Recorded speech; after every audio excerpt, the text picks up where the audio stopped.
Paano nga ba mag-edit ng ganitong klaseng video? No? Yung tipong merong higante at merong duwende. Madali lamang po yan. Una, kinakailangan nyo lang pong i-prepare yung dalawa yung video na yan.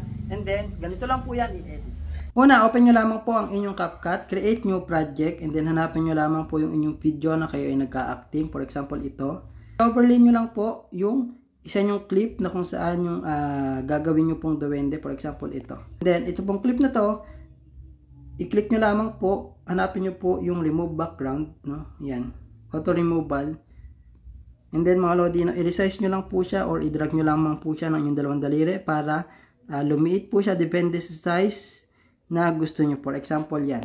And then pag okay na po yung inyong first clip, no, kinakailangan nyo na lamang pong i-timing yung inyong second clip. Doon po sa pagkuha ng baso, dapat eksakto yung pagtumba, no? I-crop nyo lamang po itong video sa baba, no?